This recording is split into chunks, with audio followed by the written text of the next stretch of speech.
अनेकांत education सोसायटीचे तुळजाराम चतुरचंद महाविद्यालय बारामती इयत्ता 12वी कला विषय राज्यशास्त्र. मी प्राध्यापक पठाण FA. विद्यार्थी मित्रांनो, सर्वांना गुड मॉर्निंग. आजच्या तासाला आपण भारतीय संविधान, भारतीय राज्यघटना याच्याविषयी माहिती पाहणार आहोत. हा जो टॉपिक आहे किंवा हा जो विषय आहे तर आपणासाठी महत्त्वाचा आहे. आत्ताच्या 12वीच्या सिलेबसमध्ये हा टॉपिक, हा घटक आपल्याला नाही, परंतु आपल्याला माहिती असावा म्हणून भारतीय संविधान म्हणजे काय किंवा भारतीय संविधानाची वैशिष्ट्ये काय आहेत याची आपणाला माहिती असावी, ओळख असावी म्हणून आपण हा टॉपिक आजच्या तासाला घेणार आहोत. तर हा टॉपिक पाहत असताना किंवा हा घटक पाहत असताना याच्यामध्ये आपण सुरुवातीला प्रस्तावना पाहणार आहोत, त्यानंतर भारतीय संविधानाची वैशिष्ट्ये पाहणार आहोत किंवा वैशिष्ट्ये पाहण्या अगोदर आपण 1-2 भारतीय संविधानाच्या व्याख्या आपण अभ्यासणार आहोत. भारतीय संविधानाची वैशिष्ट्ये किंवा भारतीय संविधानाची लक्षणे पाहत असताना याच्यामध्ये आपण साधारणपणे पहिल्या मुद्द्यापासून ते 14 मुद्द्यांपर्यंत वेगवेगळ्या वैशिष्ट्यांचा व्यवस्थितपणे अभ्यास करणार आहोत. तर ही वैशिष्ट्ये पाहत असताना यामध्ये पहिला मुद्दा आपल्याला सांगता येईल लोकशाही, त्यानंतर याच्यातला दुसरा मुद्दा आहे गणराज्य, तसेच तिसरा मुद्दा आहे संसदीय शासन पद्धती, चौथा मुद्दा आहे संघराज्य, पाचवा मुद्दा आहे प्रभावशाली केंद्र शासन, सहावा मुद्दा आहे द्विसभागृही कायदेमंडळ, त्यानंतर सातवा मुद्दा आपल्याला पाहता येईल लिखित व सर्वात मोठी राज्यघटना, त्यानंतर आठवा मुद्दा आहे मूलभूत हक्क, नववा मुद्दा आहे राज्य धोरणाची मार्गदर्शक तत्वे, त्यानंतर 10वा मुद्दा आपल्याला सांगता येईल संविधानात दुरुस्ती करण्यासाठी तरतुदी, 11वा मुद्दा आहे स्वतंत्र निवडणूक आयोग, यातला 12वा मुद्दा आहे आणीबाणी विषयक तरतुदी, 13वा मुद्दा आपल्याला सांगता येईल संविधानाचे विविध स्रोत किंवा त्याच्यामध्ये आपल्याला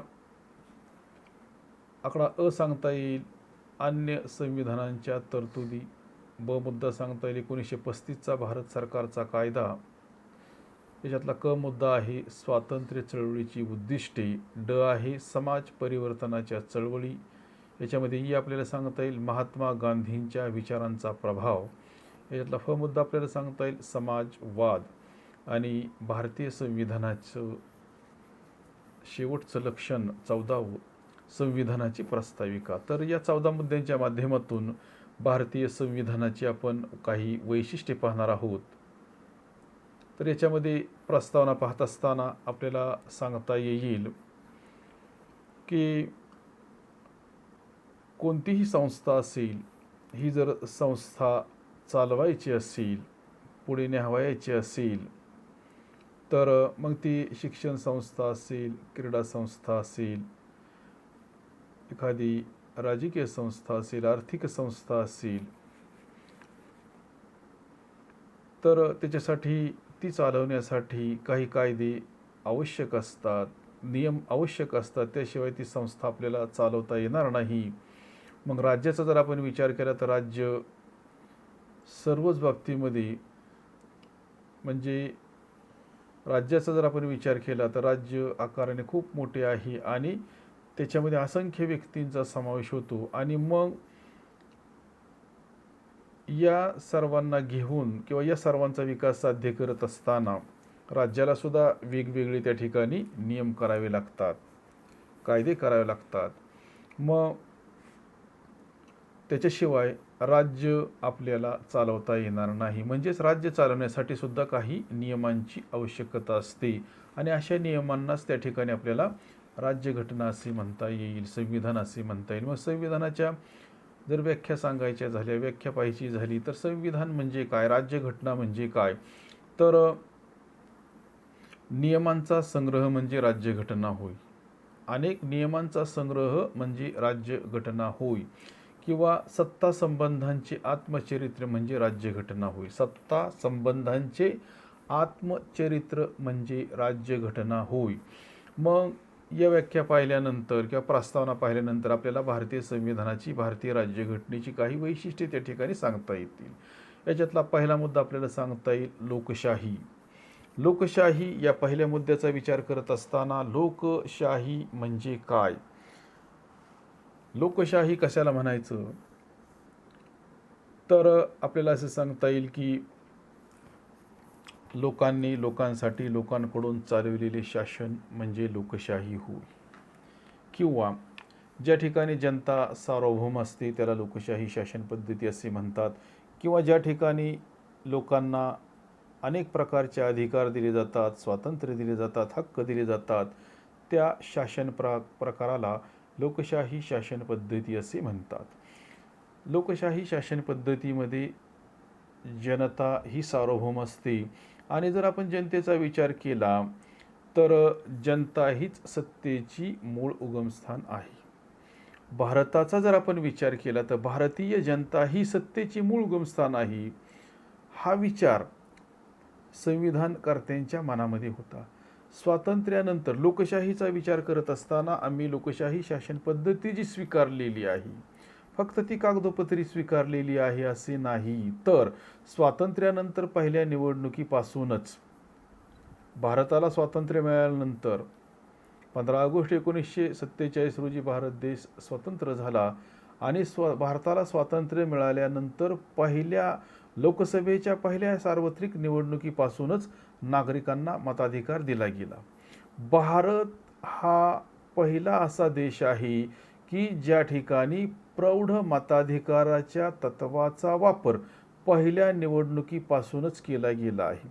म्हणजेच भारतीय नागरिकांना प्रौढ मताधिकार देण्यात आलेला होता. म्हणजेच ज्या सुरुवातीच्या निवडणुकीचा जर आपण विचार केला तर वयोमर्यादा त्या ठिकाणी वेगळी होती. वयोमर्यादा किती होती तर 21 होती, ती आता 18 करण्यात आलेली. परंतु सुरुवातीच्या निवडणुकीचा जर आपण विचार केला 1952 भारतामध्ये पहिली सार्वत्रिक निवडणूक घेण्यात आली आणि या निवडणुकीचा विचार करत असताना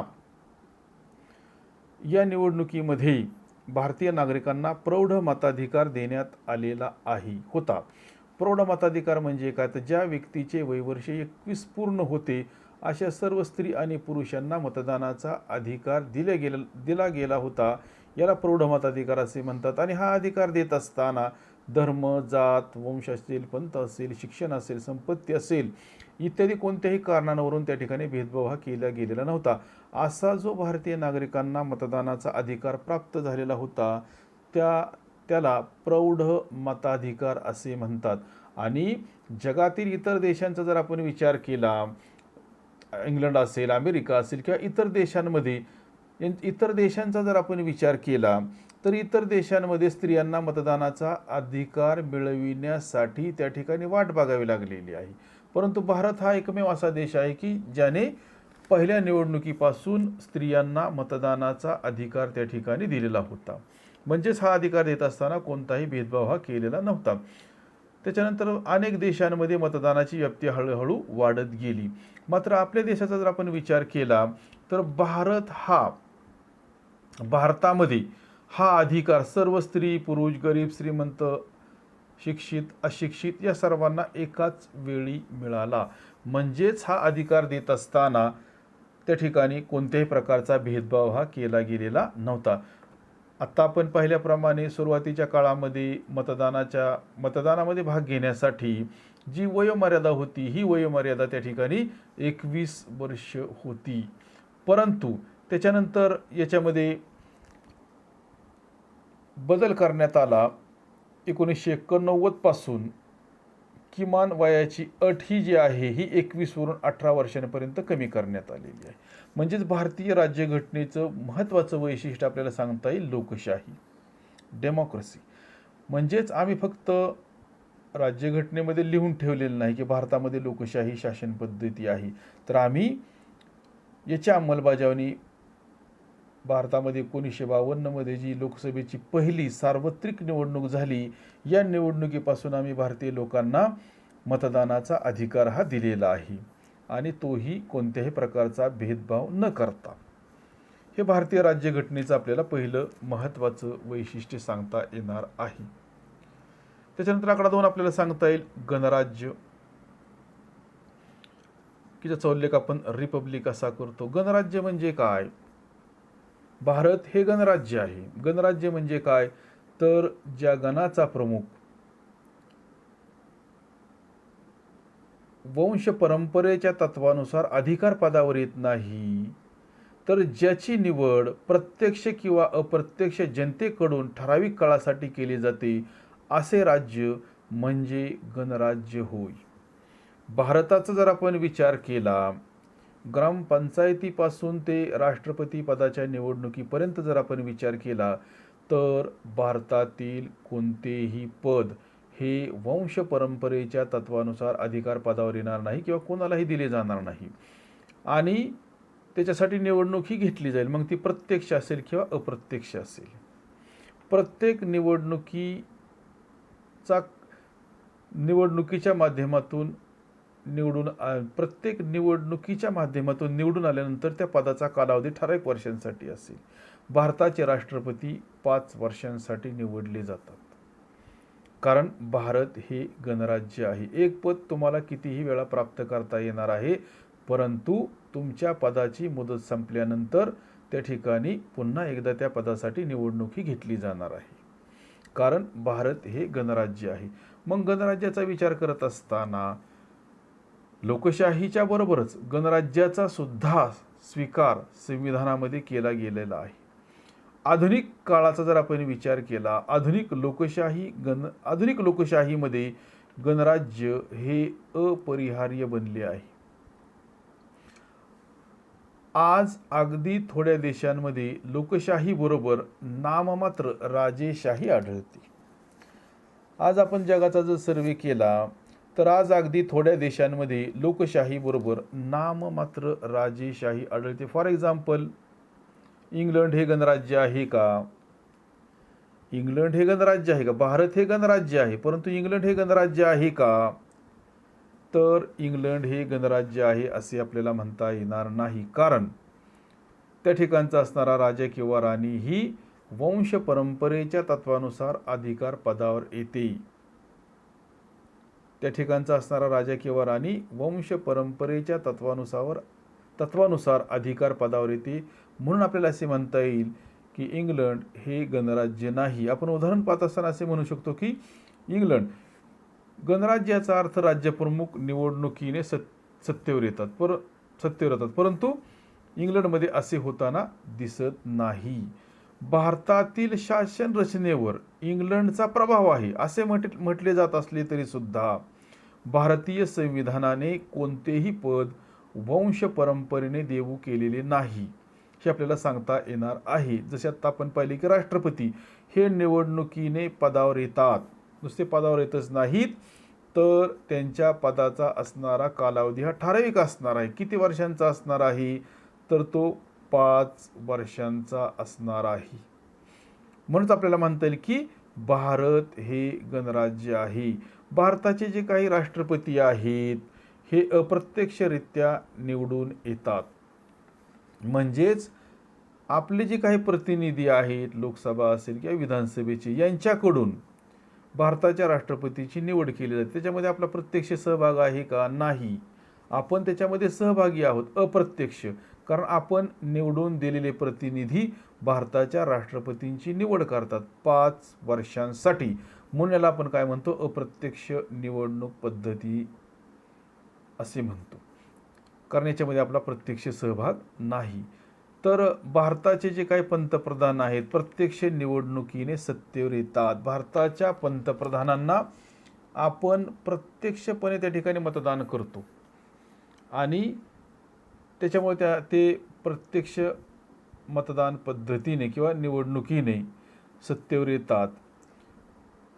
म्हणजेच भारताच्या पंतप्रधानांची निवड ही आपण प्रत्यक्ष मतदानाच्या माध्यमातून करतो. किती वर्षांसाठी? 5 वर्षांसाठी किंवा भारतामध्ये लोकशाही शासन पद्धती आहे म्हटल्यानंतर प्रत्येक पदाचा कालावधी हा ठराविक असणार आहे. भारताचे राष्ट्रपती 5 वर्षांसाठी निवडले जातील, भारताचे पंतप्रधान 5 वर्षांसाठी निवडले जातील किंवा जोपर्यंत त्यांना लोकसभेमध्ये बहुमत आहे तोपर्यंत ते अधिकार पदावर राहतील. गावचा सरपंच किती वर्षांसाठी निवडला जाणार आहे, तर गावचा सरपंच सुद्धा 5 वर्षांसाठी निवडला जाणार आहे किंवा जोपर्यंत ग्रामपंचायतीमध्ये बहुमताचा आधार त्यांना आहे तोपर्यंत ते अधिकार पदावर राहणार आहेत. त्याच्यानंतर त्यांना आपल्या पदाचा राजीनामा द्यावा लागणार आहे बहुमत संपुष्टात आल्यानंतर, कारण लोकशाही शासन पद्धतीमध्ये बहुमताला महत्त्वाचे स्थान असते. म्हणजेच पहिला मुद्दा आपण पाहिला लोकशाही, दुसरा मुद्दा आपण पाहत आहोत गणराज्य. भारत हे गणराज्य आहे कारण भारत गणाचा प्रमुख हा म्हणजेच भारताचे राष्ट्रपती हे निवडणुकीच्या माध्यमातून ठराविक काळासाठी ठराविक वर्षांसाठी निवडून येतात, म्हणून आपण भारताला गणराज्य असे म्हणतो. याच्यानंतरचा तिसरा मुद्दा आहे संसदीय शासन पद्धती, पार्लमेंटरी फॉर्म ऑफ गव्हर्नमेंट. भारतीय संविधानाचे तिसरे महत्त्वाचे लक्षण सांगता येईल, वैशिष्ट्य सांगता येईल संसदीय शासन पद्धती. भारताने ज्यावेळी राज्यघटना लिहिली गेली त्या राज्यघटना लिहित असताना घटनाकर्त्यांमध्ये 2 गट पडले आणि एक गटाचे मत असे होते की भारतामध्ये संसदीय शासन पद्धती असावी, तर दुसऱ्या गटाचे मत असे होते की भारतामध्ये अध्यक्षीय शासन पद्धती असावी. आणि त्याच्यानंतर सर्वानुमते असे ठरवण्यात आले की भारतामध्ये संसदीय शासन पद्धती असावी. आणि हे भारतीय राज्यघटनेचे तिसरे महत्त्वाचे वैशिष्ट्य आपल्याला सांगता येणार आहे. संसदीय शासन पद्धतीबद्दल निर्णय घेत असताना संसदीय शासन पद्धती आणि अध्यक्षीय शासन पद्धती या 2 पर्यायांमधून कोणती शासन पद्धती स्वीकारावी यावर सभासदांमध्ये चर्चा झाली. अध्यक्षीय शासन पद्धतीचा जर आपण विचार केला तर अध्यक्षीय शासन पद्धतीमध्ये कायदेमंडळ व कार्यकारी मंडळ यांची एकमेकांपासून फारकत झालेली असते. अध्यक्षीय शासन पद्धतीमध्ये ठराविक कालावधीनंतरच कार्यकारी मंडळाचे 5 वर्षे असतील किंवा 4 वर्षे असतील निवडणुकीद्वारे मूल्यमापन होऊ शकते. म्हणजेच एकदा तुम्ही अध्यक्षांची निवड केली की त्या ठिकाणी ते त्यांचा कार्यकाल पूर्ण करतात. अध्यक्षीय शासन पद्धतीचा जर आपण विचार केला तर अध्यक्षीय शासन पद्धतीमध्ये कार्यकारी मंडळ हे कायदेमंडळाला जबाबदार नसते. अध्यक्षीय शासन पद्धतीमध्ये कार्यकारी मंडळ हे कायदेमंडळाला जबाबदार नसते आणि अध्यक्षीय शासन पद्धतीमध्ये ठराविक कालावधीनंतरच कार्यकारी मंडळाचे त्या ठिकाणी आपल्याला निवडणुकांच्या माध्यमातून मूल्यमापन त्या ठिकाणी करता येते. मग तो कार्यकाल 4 वर्षांचा असेल किंवा 5 वर्षांचा असेल.